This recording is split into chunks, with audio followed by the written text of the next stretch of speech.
Hello traders, आज है 23 मई 2024 और ये एनालिसिस वीडियो है 24 मई 2024 के लिए। ओके, सो देखते हैं निफ्टी और बैंक निफ्टी में क्या कंडीशन है। कल के दिन अगर निफ्टी 22,800 से लेकर 22,995 के बीच में कहीं भी ओपन होता है और ये भागते हुए सीधा नीचे आ जाए 22,800 पे, यहाँ पर आके 4-5 कैंडल का रिजेक्शन ले, या बेस्ट होगा सीधे ये ऊपर नीचे की तरफ ब्रेकआउट करे, पुट वालों को एंट्री दिलाए, उनको ट्रैप करे, फिर यूटर्न लेके सीधा ऊपर आए।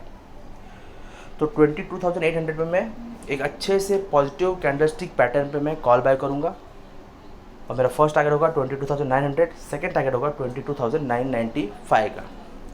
और मान के चलते हैं कि मार्केट थोड़ा गैप डाउन ओपन होता है या फिर 22,800 के ऊपर ओपन हो, लेकिन प्रॉफिट बुकिंग की वजह से तो भागते हुए नीचे आ जाए एकदम झटके में, अचानक में, भयानक। तो हमारा नेक्स्ट बाइंग लेवल है 22,640 के ऊपर। इस लेवल पे जैसे ही मार्केट आएगा, यहाँ पर अगर रिजेक्शन लेके 4-5 कैंडल रुके या फिर इसको नीचे की तरफ ब्रेकआउट करे और फिर यूटर्न लेके वापस ऊपर आता है 22,640 पे, तो मैं यहाँ पर कॉल बाय करूँगा। मेरा फर्स्ट टारगेट होगा 22,725 का और सेकंड टारगेट होगा 22,800 का। जरा आज देखते हैं, मैंने एक दिन पहले एक एनालिसिस वीडियो बना के दिया था, यानी कि 22 को मैंने वीडियो बनाया था, 23 आज के लिए। उसमें ये वाला हमारा कॉल का एंट्री था। ओके, और उसमें अच्छा खासा 80 पॉइंट का एक ही टारगेट था। मार्केट इतना ऊपर गया, ये अनएक्सपेक्टेड था, एकदम एक्सपेक्टेशन नहीं थी मार्केट की कि वन साइडेड पूरा मार्केट जाएगी। शेयर मार्केट है, इसका कोई भरोसा नहीं होता। बट मुझे कुछ दोस्तों का पर्सनली व्हाट्सअप आया था कि हमारा स्टॉप लॉस हिट हो गया मेरे एनालिसिस वीडियो के अकॉर्डिंग, जो मैं नहीं मानता, मैं बताता हूँ क्यों। उनका स्टॉप लॉस यहाँ पे हिट हुआ है, ये इस एरिया में। अब रीज़न क्या है मैं बताता हूँ। ये देखो, ये वाला जो ग्रीन कैंडल है, ये वाला, ये कहीं कहीं पे हैमर जैसा फॉर्म हुआ था और कहीं कहीं पे डोजी जैसा फॉर्म हुआ था। ठीक है, इसके ऊपर उन लोगों ने एंट्री लिया। ठीक है, इस कैंडल पे उन्होंने एंट्री लिया, लेकिन कंडीशन ये होती है कि जिस कैंडल पे आप एंट्री ले रहे हो, क्योंकि कोई भी एक पॉजिटिव कैंडल, डोजी, हैमर, मारोमोजू, तो उसके लो को हम स्टॉप लॉस लगाते हैं, उसके हाई के ब्रेक करते ही नेक्स्ट कैंडल में हम एंट्री लेते हैं। पर यहाँ पर तो हाई ब्रेक हुआ ही नहीं, उसका अगला कैंडल सीधा रेड बन गया है और उसके बाद वाला ग्रीन बना है जो ट्वीजर टॉप बना है, सॉरी ट्वीजर बॉटम, और तब जाके एंट्री मिली है। तो ध्यान रखना कि भाई जिस पॉजिटिव कैंडल पे एंट्री लेने, जिस पॉजिटिव कैंडल की वजह से एंट्री लोगे, उसका नेक्स्ट कैंडल जो है उसका हाई ब्रेक करना चाहिए।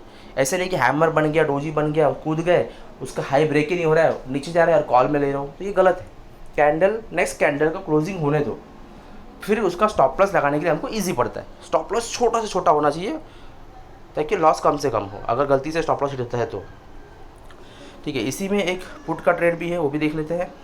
निफ्टी में अगर मार्केट कल का दिन बहुत ज़्यादा हाई ओपन होता है, गैप अप ओपन हो जाता है, यानी कि 22,995 से लेकर 23,180 के बीच में कहीं भी ओपन होता है और मार्केट सीधा भागते हुए ऊपर चले जाए 23,180 पे, और यहाँ जाके रिजेक्शन ले, सिंगल कैंडल से रिजेक्शन ले या 4-5 कैंडल का स्टॉपेज ले, या बेस्ट होगा सीधे ऊपर की तरफ ब्रेकआउट करे और फिर यूटर्न लेके वापस आता है। ध्यान रखना, यूटर्न लेके वापस आए, कोई अच्छा सा नेगेटिव कैंडलस्टिक पैटर्न बनाए और उस कैंडल का हाई ब्रेक करे डाउन साइड में, तो मैं पुट की एंट्री लूँगा। मेरा फर्स्ट टारगेट होगा 23,080 का और सेकंड टारगेट होगा 22,995 का। अब बैंक निफ्टी में देखते हैं। बैंक निफ्टी में कल के दिन मार्केट अगर 48,660 से लेकर 48,900 के बीच में कहीं भी ओपन होता है और वो भागते हुए सीधे नीचे आए 48,660 पे आए, यहाँ पर रिजेक्शन ले या फिर इसको नीचे की तरफ ब्रेकआउट करे और फिर यूटर्न लेके वापस ऊपर आए, तो मैं यहाँ पर कॉल बाय करूँगा। मेरा फर्स्ट टारगेट होगा 48,830 का और सेकंड टारगेट होगा 49,000 का। ओके, और अगर मान के चलते हैं कि मार्केट थोड़ा सा गैप डाउन ओपन होता है या फिर 48,660 के ऊपर ओपन हो, प्रॉफिट बुकिंग की वजह से नीचे आए, ओके, तो इस लेवल पे 48,660 पे मैं यहाँ पर देखूंगा कि यहाँ पर कंडीशन क्या बन रहा है, स्पेशली पुट के लिए।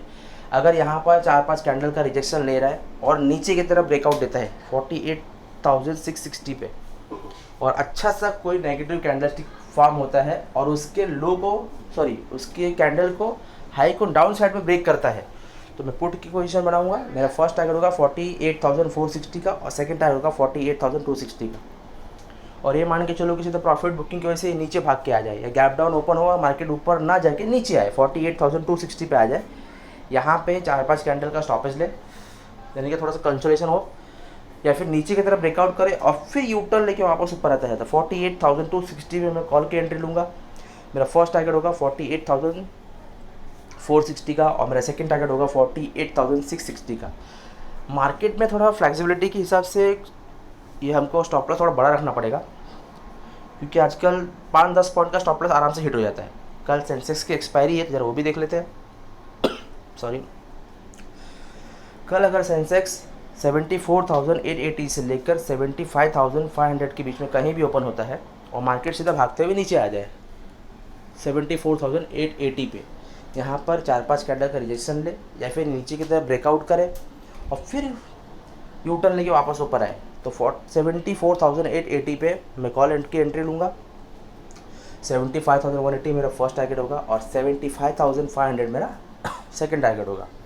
ध्यान रखना कल सेंसेक्स की एक्सपायरी है, तो प्रीमियम बहुत तगड़े वाला डीके होगा, थीटा डीके जिसको बोलते हैं। तो मैं तो अगर ट्रेड करूँगा तो सिर्फ फर्स्ट टारगेट तक, सेकंड टारगेट में वेट नहीं करूँगा। अगर एक साथ में भागते हुए दे दिया तो वेल एंड गुड, ओके। और मान के चलते हैं कि कल मार्केट थोड़ा गैप डाउन ओपन होता है, यानी कि 74,880 के नीचे ओपन हो या फिर ऊपर ओपन हो लेकिन भागते हुए सीधा नीचे आ जाए, प्रॉफिट बुकिंग या फिर समथिंग कोई भी रीज़न की वजह से, तो मेरा नेक्स्ट बाइंग लेवल जो है वो है 74,420 का।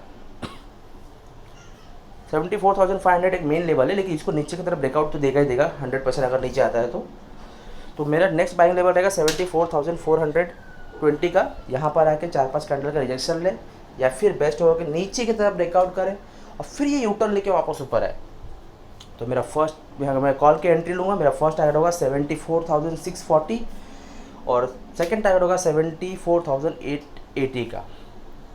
और अगर कल मार्केट थोड़ा ज़्यादा गैप अप ओपन हो जाता है, यानी कि 75,600 से लेकर 75,500 से लेकर 76,000 के बीच में कहीं भी ओपन होता है और मार्केट सीधा भागते हुए ऊपर चले जाए 76,000 पे, और यहाँ पर ध्यान देना कि अगर 76,000 पे जाता है तो ये सडनली एक रिजेक्शन बहुत तगड़ा वाला लेगा और एक सिंगल कैंडल बनाएगा, जिसमें पुट का प्रीमियम एटीएम पे अगर मान के चलो जो भी प्रीमियम में रहेगा, जैसे कि 10, 20, 50, 100, सीधा उसका डबल या 2.5 गुना जाएगा। 100 का है तो 150 जाएगा, 100 का है तो 200, 250 जाएगा, एक ही कैंडल में स्पाइक होगा और ये स्कैल्पिंग होगा, ठीक है। तो 76,000 पे जाके ये रिजेक्शन ले या फिर उसको ऊपर की तरफ ब्रेकआउट करे और वापस ही यूटर्न लेके नीचे आए, तो 76,000 में पुट की एंट्री लूँगा। 75,800 मेरा फर्स्ट टारगेट होगा और 75,600 मेरा सेकंड टारगेट होगा। 76,000 को टच करने से पहले रिजेक्शन लेगा ये और पुट का प्रीमियम बहुत तगड़ा वाला बढ़ेगा। तो यहाँ पर एक हल्का सा अलग से स्पेशली चाहो तो एक स्कैल्प बना सकते हो 200 पॉइंट का, 200-150 पॉइंट का, और ये पॉइंट से ज़्यादा प्रीमियम स्पाइक आएगा। ओके, बाय बाय, कल मार्केट में मिलते हैं।